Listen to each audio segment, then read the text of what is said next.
Good morning, everybody. Kurt Rish here, and thanks for joining me on One Shepherd. So today we are continuing our reading of the Old Testament book of 2 Samuel, chapter 18. And David numbered the people who were with him, and set captains of thousands and captains of hundreds over them. Then David sent out 1/3 of the people under the hand of Joab, 1/3 under the hand of Abishai, the son of Zeruiah, Joab's brother, and 1/3 under the hand of Ittai the Gittite. And the king said to the people, I will also surely go out with you myself. But the people answered, You shall not go out, for if we flee away, they will not care about us, nor if half of us die, will they care about us. But you are worth 10,000 of us now, for you are now more help to us in the city. Then the king said to them, Whatever seems best to you I will do. So the king stood beside the gate, and all the people went out by hundreds and by thousands. Now the king had commanded Joab, Abishai, and Ittai, saying, Deal gently for my sake with the young man Absalom. And all the people heard when the king gave all the captains orders concerning Absalom. So the people went out into the field of battle against Israel, and the battle was in the woods of Ephraim. The people of Israel were overthrown there before the servants of David, and a great slaughter of 20,000 took place there that day. For the battle there was scattered over the face of the whole countryside, and the woods devoured more people that day than the sword devoured.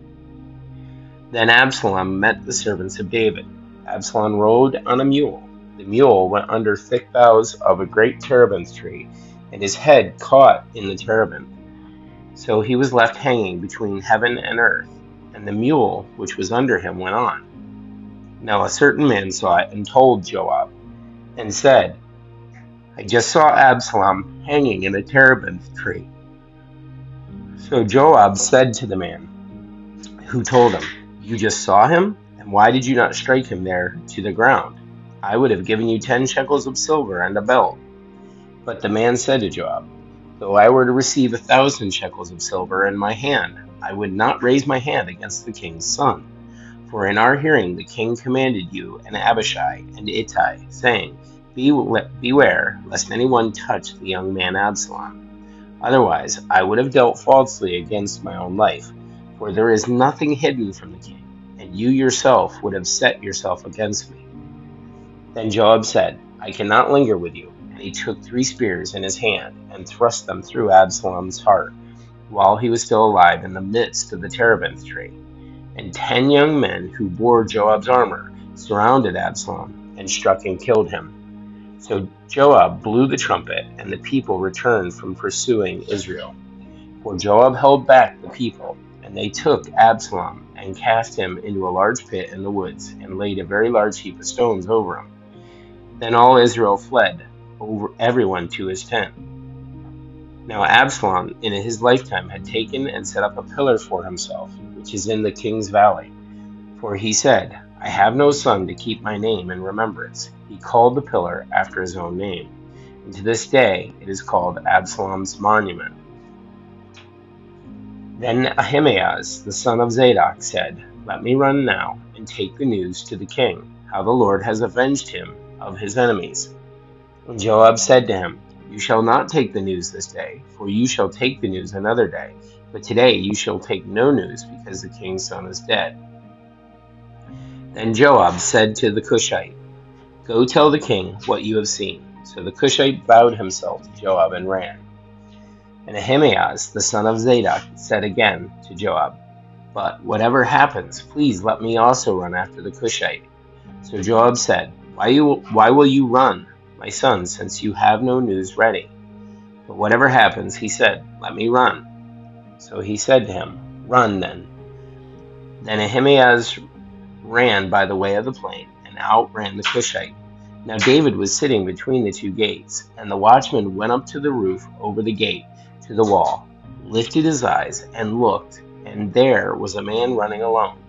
Then the watchman cried out and told the king. And the king said, If he is alone, there is news in his mouth. And he came rapidly and drew near. Then the watchman saw another man running, and the watchman called to the gatekeeper and said, There is another man running alone. And the king said, He also brings news. So the watchman said, I think the running of the first is like the running of Ahimaaz, the son of Zadok." And the king said, "He is a good man, and comes with good news." So Ahimaaz called out and said to the king, "All is well." Then he bowed down with his face to the earth before the king and said, "Blessed be the Lord your God, who has delivered up the men who raised their hand against my lord the king." The king said, "Is the young man Absalom safe?" And Ahimaaz answered, "When Joab sent the king's servant and me your servant, I saw a great tumult, but I did not know what it was about." And the king said, "Turn aside and stand here." So he turned aside and stood still. Just then the Cushite came, and the Cushite said, "There is good news, my lord the king, for the Lord has avenged you this day of all those who rose against you."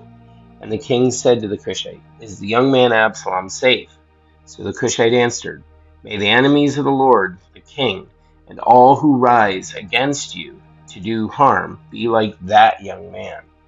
And the king was deeply moved, and went up to the chamber over the gate, and wept. And as he went, he said thus, "O my son Absalom, my son Absalom, if only I had died in your place. O Absalom, my son." Guys, that's it for our reading of the Old Testament book of 2 Samuel, chapter 18. Thank you so much for joining us. May you have a great day, and God bless.